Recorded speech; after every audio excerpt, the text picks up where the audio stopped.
back to my channel. How to choose the college னு ஒரு video போட்டிருந்தேன். How to choose the branch னு போட்டிருந்தேன்.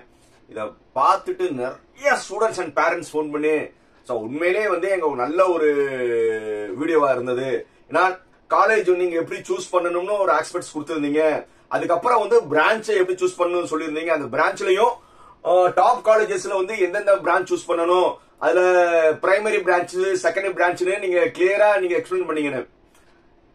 நத்திங் பா, இது வந்து ஏன் நம்மளால எக்ஸ்பிளைன் பண்ண முடியுதுன்னா பேஸ்ட் ஆன் நம்மளுடைய ஏற்கனவே நம்ம இருக்கிற டீச்சிங் ப்ரொஃபஷன்ஸ். நம்ம டீச்சிங் ப்ரொஃபஷன்ல இருக்கிறதுனால நம்ம எல்லா காலேஜ்லயும் நம்மகிட்ட லிங்க் இருக்கு. நம்ம எல்லா பிரான்ச்சஸ் பத்தி பாக்குறோம், எல்லா பிளேஸ்மெண்ட் ரிலேட்டட் ஹெச்ஆர் மீட் பண்றோம். சோ அதனால வந்து நம்மளால வந்து எக்ஸ்பிளைன் பண்ண முடியுது. இந்த வீடியோ எஸ்பெஷலி என்னன்னா, இப்போ வந்து கவுன்சிலிங் ஸ்டார்ட் ஆக போகுது. உங்க எல்லாத்துக்கும் நல்லா தெரியும் கவுன்சிலிங் ஸ்டார்ட் ஆக போகுது. இந்த கவுன்சிலிங் ஸ்டார்ட் ஆக போகும்போது மெயினா நீங்க பதட்டப்படக்கூடாது. இந்த டாபிக் வந்து நான் மெயினா பேச போறது பதட்டப்படக்கூடாது. இப்போ ஸ்பெஷல் ரிசர்வேஷன் வந்து அது ஒரு 3 நாள் நடக்கும். அப்புறம் வந்து ஜெனரல் இருக்கிறவங்க ஸ்பெஷல் ரிசர்வேஷன் இருக்கு. அதுக்கப்புறம் வந்து யூசுவலா வந்து கவுன்சிலிங் ஸ்டார்ட் ஆகுது. இதுல என்ன சார் இருக்கு பதட்டப்படக்கூடாதுன்னா, இப்பதான் வந்து உங்களுக்கு ரொம்ப நீங்க பதட்டப்படுவீங்க. ஏன்னா நம்ம எத்தனையோ கவுன்சிலிங் வந்து ஸ்டூடெண்டோட நம்ம இன்டராக்ட் பண்ணிருக்கோம். என்னது சாய்ஸ் ஃபில்லிங் காலையில 10 மணிக்கு ஆரம்பிக்குதுன்னா, அதுக்கு முன்னாடி வர வந்து உங்களுக்கு சர்வர் ஒர்க் ஆகாது. நல்லா தெரிஞ்சுக்கோங்க.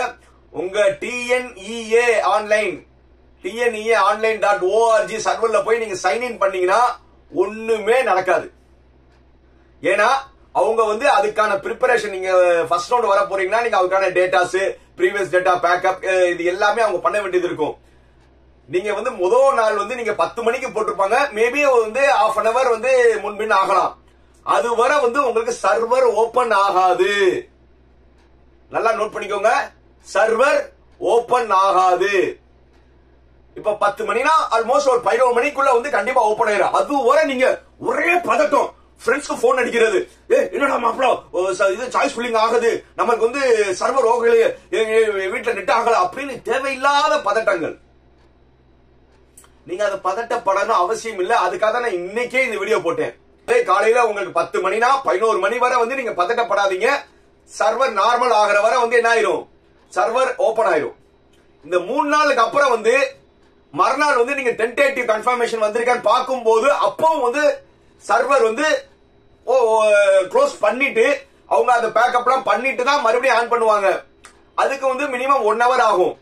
நீங்க வந்து என்னடா 9 மணிக்கு நம்ம டென்டேட்டிவ் லிஸ்ட் சொன்னாங்க வரல, வராது.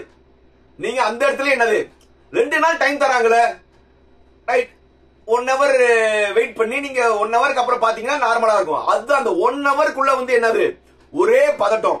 இது எப்படின்னா வந்து இப்போ சென்னையில இருந்து நீங்க மதுரைக்கு வரீங்க, இல்ல சரி மதுரையில இருந்து சென்னைக்கு போறீங்க, நீங்க எப்படியுமே எடுத்துங்க. இப்போ மதுரையில இருந்து நீங்க சென்னைக்கு போறீங்கன்னா அப் டு வந்து தாம்பரம் வர வந்து நல்லா தூங்கிட்டு உட்கார்ந்து பேசிக்கிட்டே வருவீங்க. நீங்க இறங்க போறது எக்மோரா இருக்கும். என்னது, நீங்க இறங்க போறது எக்மோரா இருக்கும். தாம்பரம் தாண்டி இந்த பல்லாவரம் மீனாம்பாக்கம் எல்லாம் தாண்டினோடனே நீங்க வந்து என்னது இந்த சூட் கேஸ் எல்லாம் எடுத்துட்டு எல்லாம் எடுத்துட்டு என்ன செய்வீங்க, அந்த கேட்டு கிட்ட போய் நிப்பீங்க. அது வந்து இன்னும் ½ an hour இருக்கு. ஆனா நம்ம என்னது, அந்த ட்ரெயினோட டெஸ்டினேஷன் எக்மோர்ல தான் போய் நிக்க போகுது. எக்மோர்ல நின்று நம்ம ஒரு 2 நிமிஷத்துல எல்லாரும் இறங்கின பிறகு இறங்கலாம். ஆனா நம்ம என்ன செய்யறது, தாம்பரம் தாண்டினோடனே வந்து என்னது அந்த சூட் கேஸ் லக்கேஜ் குழந்தைய அப்படியே ஒழுங்கா சீக்கிரமா ஒரே கத்து அப்படி போய் நிக்கிறது. ஏன், அதுதான் ஆன்சைட்டி, பதட்டம். நீங்க வந்து இந்த வண்டி அங்கதான் நிக்க போது, நம்ம இறங்கிடலாம்னு சொல்லி ஒரு செகண்ட் நீங்க யோசிச்சீங்கன்னா அது பண்ண மாட்டோம். நம்மளுக்கு என்னது முதல் ஆளா இறங்கணும், அப்படியே தான் வந்து இந்த இது வந்து நீங்க என்னது நம்மளுக்கு முதல்ல சாய்ஸ் ஃபில்லிங் என்னன்னு தெரியணும்னு. பதட்டப்படாதீங்க. பதட்டப்படப்பட உங்களுக்கு தவறுதல் நடக்கும். ஏன்னா சாய்ஸ் ஃபில்லிங் பதட்டத்துல வந்து ஓபன் பண்ணி சாய்ஸ் ஃபில்லிங் போட ஆரம்பிச்சீங்கன்னா நீங்க வந்து சாய்ஸ் ஃபில்லிங்ல தப்பு பண்ணிடுவீங்க. புரியுதா? ஏன்னா வேக வேகமா அப்படி பண்ணும்போது என்ன செய்வீங்க, தப்பு பண்ணுவீங்க. அதே மாதிரி இது வந்து சர்வர் வந்து ஒவ்வொரு ப்ராசஸ்க்கும் என்னது சர்வரை க்ளோஸ் பண்ணுவாங்க. TNEA ஆன்லைன் வெப்சைட்டே ஓபன் ஆகாது. அதுக்கப்புறம் தான் ஓபன் ஆகும். இது மைண்ட்ல நல்லா தெரிஞ்சுக்கோங்க. இது வந்து 3 ரவுண்ட் ஸ்டூடெண்ட்டுமே மறுபடியும் சொல்றேன், அந்த 3 நாள் சாய்ஸ் ஃபில்லிங்க்கு முன்னாடி ஒரு 1 hour வர ஓபன் ஆகாது. அப்புறம் டென்டேட்டிவ்க்கு முன்னாடி சர்வர் ஓபன் ஆகாது. அப்புறம் கன்ஃபர்மேஷன்ல ஓபன் ஆகாது. அதுக்கப்புறம் வந்து நீங்க அப்ரூவ்மெண்ட் போட்ட பிறகு மறுபடியும் வந்து ஃபைனல் அலாட்மெண்ட் பார்க்கும்போது ஓபன் கொஞ்ச நேரம் சர்வர் க்ளோஸ்ல இருந்தா ஆகும். இத மைண்ட்ல வச்சுக்கோங்க. ரைட். அடுத்தது சாய்ஸ் ஃபில்லிங் பண்ணும்போது அவங்க வந்து 3 நாள் டைம் தராங்க. 3வது நாள் 5 மணி வரை தராங்கல, நீங்க 3வது நாள் 5 மணி வரை காத்திருக்க கூடாது. அதே மாதிரி முதல் நாள் வந்து உடனேயும் போடக்கூடாது. சாய்ஸ் ஃபில்லிங் ஆரம்பிச்ச உடனே வந்து சாய்ஸ் ஃபில்லிங் போட்டு லாக்க போட்டீங்கன்னா அதுக்கப்புறம் வந்து நீங்க மறுபடியும் யோசிச்சு வந்து நீங்க சாய்ஸை மாத்தணும்னு நினைச்சா உங்களால மாத்த முடியாது. பட் ஒரு கண்டிஷன் மாத்தலாம், பட் அது பண்ணாதீங்க. நீங்க வந்து தெரியாம லாக் பண்ணிட்டு மறுபடியும் மாத்தணும்னு நினைச்சீங்கன்னா டிஎஃப்சி சென்டர்ல போயிட்டு நீங்க ரெக்வஸ்ட் எழுதி கொடுத்தீங்கன்னா ஒரு 1 hourல லாக் ஓபன் பண்ணிடுவாங்க. சோ அந்த அளவுக்கு நீங்க பண்ணாதீங்க. பெரும்பாலும் நீங்க லாக் போடாதீங்க. அதே மாதிரி சாய்ஸ் ஃபில்லிங் வந்து ஒரு 3 நாள் டைம் இருக்கு, 5 மணி வரை டைம் இருக்குன்னா 4:45 வரை வெயிட் பண்ணாதீங்க. ஒரு மத்தியானம் 1 மணி 2 மணிக்குள்ள வந்து நீங்க எல்லாம் முடிச்சிருங்க. ஏன்னா மேபி வந்து அங்க எப்படி சர்வர் வந்து ஒர்க் ஆகலையோ உங்க சைட்ல வந்து இன்டர்நெட் வந்து உங்க இன்டர்நெட் சர்வர் வந்து ஒர்க் ஆகாம போகலாம். புரியுதா?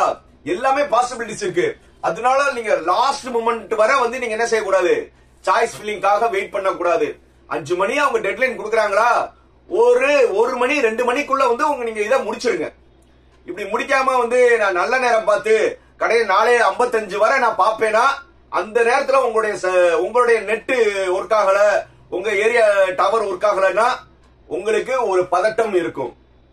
சோ அதனால வெல் அண்ட் குட்டா வந்து ஒரு 2 to 3 ஹவர்ஸ்க்கு முன்னாடியே நீங்க சாய்ஸ் ஃபில்லிங் பண்ணி முடிச்சிருங்க. சார் அந்த சாய்ஸ் ஃபில்லிங்ல வந்து எப்படி கன்ஃபர்மேஷன் பண்ணும்னா, அந்த சாய்ஸ் ஃபில்லிங் நீங்க ஒரு சாய்ஸ்னா முதல்ல தெரிஞ்சுக்கோங்க. ஒரு காலேஜ், ஒரு குரூப், ஒரு சாய்ஸ் தான். ஒரு காலேஜ் ஓபன் பண்ணி அந்த காலேஜ்ல இருக்க எல்லா குரூப் போடணும் கட்டாயம் கிடையாது. நீங்க ஃபர்ஸ்ட் கிளிக் பண்றது வந்து ஃபர்ஸ்ட் சாய்ஸ். அதே காலேஜ்ல இன்னொரு பிரான்ச் கிளிக் பண்ணீங்கன்னா 2வது சாய்ஸ். அதுக்கப்புறம் 3வது நீங்க ஆட் போட்டுட்டு வேற காலேஜ்ல ஒரு குரூப், அதுக்கப்புறம் ஆட் வேற இன்னொரு காலேஜ்ல வேற குரூப், அது ஒரு சாய்ஸ். அதுக்கப்புறம் மறுபடியும் போயிட்டு வந்து முதல்ல நீங்க போட்ட காலேஜ்ல வேற குரூப், இப்படி நீங்க போடலாம். போட்டு முடிச்சோடனே அந்த சாய்ஸ் ஆர்டர்ல கீழே பாத்தீங்கன்னா ரீ ஆர்டர்னு இருக்கும். அந்த ரீ ஆர்டர் அமுக்கிட்டீங்கன்னா உங்களுக்கு நீங்க போட்ட சாய்ஸ்லாம் வந்து நீங்க எதை நீங்க ஃபர்ஸ்ட் செகண்ட் போட்டீங்களோ அது வருஷ பிரகாரம் வந்துடும். அது வந்த பிறகு நீங்க வந்து கீழே வந்து அப் ஆரோ லோ ஆரோ இருக்கும். நீங்க அப்பு வச்சு போட்டீங்கன்னா நீங்க 7வது இருந்து 6, 6ல இருந்து 5, 5ல இருந்து 4 அப்படியே முன்னாடி போகும். எதுவாக போனோமோ மூவ் பண்ணி நீங்க நிப்பாட்டிக்கலாம். புரியுதா? அதே மாதிரி மேல இருக்க கீழே கொண்டோம்னா டவுன் ஆரோ வச்சுட்டு அப்படியே நீங்க அமுக்குனீங்கன்னா அப்படியே கீழே இறங்கிட்டே வரும். இப்படியும் பண்ணலாம், இல்லன்னா டிராக் அப்படி அமுக்கிட்டு அப்படியே இழுத்து கீழே கொண்டு வரலாம். இப்படியும் பண்ணலாம். நிறைய ஆப்ஷன் இருக்கு. ஆனா வந்து செல்லுலயும் பண்ணலாம். பட் வந்து செல்லுல வந்து ரொம்ப காம்பாக்டா இருக்கும்போது நீங்க டிராக் அப் பண்ணும்போது மேபி தவறு நடக்கலாம். ஆனா சாய்ஸ் ஃபில்லிங் வந்து என்னைய பொறுத்தவரை லேப்டாப் இல்லன்னா பிசில பண்றது நல்லது. செல்லுல பண்ண முடியாதுன்னு சொல்லல, பண்ணலாம். ஆனா ரொம்ப கேர்ஃபுல்லா இருங்க. இன்கேஸ் நீங்க செல்லுல தான் பண்ணணும்னு நினைச்சீங்கன்னா நீங்க முடிச்ச உடனே டவுன்லோடுன்னு சொல்லி அந்த பிடிஎஃப் பண்ணிட்டீங்க, அந்த நீங்க பண்ண சாய்ஸ்லாம் கரெக்டா வந்துடும். ஏன்னா செல்லுல வந்து ரொம்ப சின்ன ஸ்கிரீன்னால வந்து உங்களுக்கு அவ்வளவு கிளியரா தெரிய வாய்ப்பு இல்ல. My best advice, choice filling தான் வந்து உங்களுக்கு ரொம்ப மெயினானது. Use laptop or PC. Sir இது ரெண்டுமே இல்லன்னா நீங்க வந்து முடிஞ்ச வரை வந்து நீங்க செல்லுல ரீஆர்டர் பண்ணிட்டு நியர் அபவுட் ப்ரௌசிங் சென்டர்ல போய் வந்து பெரிய ஸ்கிரீன்ல பாத்துக்கோங்க. இது என்னுடைய அனுபவத்துல அட்வைஸ்ல சொல்றேன். வேற என்னன்னா 3வது நாளுக்கு அப்புறம் வந்து நீங்க 7 சாய்ஸ் வந்து நீங்க அக்செப்ட் பண்ணணும். இந்த ப்ராசஸ் நீங்க பண்ணியே ஆகணும். புரியுதா? 3 நாள் சாய்ஸ் ஃபில்லிங் அப்புறம் 4வது நாள் 5வது நாள் நீங்க கண்டிப்பா ஓபன் பண்ணி ஏதாவது சாய்ஸை கிளிக் பண்ணணும். நிறைய பேர் வந்து தெரியாம வந்து கிளிக் பண்ணாம விட்டீங்கன்னா நீங்க அடுத்த ரவுண்டுக்கு போயிருவீங்க. கண்டிப்பா வந்து நீங்க என்ன செய்யணும், 4வது நாள் டென்டேட்டிவ் கன்ஃபர்மேஷன் சொல்றாங்களே எல்லாருமே ஓபன் பண்ணி பண்ணணும். 7.5ல இருக்கிறவங்க 2 சாய்ஸ் போட்டுருப்பீங்க, 2லயும் போய் பண்ணணும். ரைட். இதே மாதிரி வந்து நிறைய இன்ஃபார்மேட்டிவ் வீடியோஸ் வந்து இப்ப பண்ணோம்னா வீடியோ லென்த்தியா இருக்கும். ஏன்னா கொஞ்சம் ரொம்ப முன்னாடி சொன்ன மாதிரி இருக்கும். நீங்க சாய்ஸ் ஃபில்லிங் ஆரம்பிங்க, உங்களுக்கு ப்ராப்பர் கைடன்ஸ் இருக்கும். நான் ஏற்கனவே சொன்ன மாதிரி, நான் வீடியோல சொன்ன மாதிரி நீங்க எப்போதுமா வந்து என்னை கால் பண்ணலாம், என்ன டவுட் வருமான்னு கேட்கலாம். மீண்டும் அடுத்த வீடியோ சந்திக்கும் வரை பாக்குறவங்க சப்ஸ்கிரைப் பண்ணாதவங்க என்னது லைக், கமெண்ட், ஷேர், சப்ஸ்கிரைப் பண்ணாதவங்க சப்ஸ்கிரைப் பண்ணுங்க. Bye by.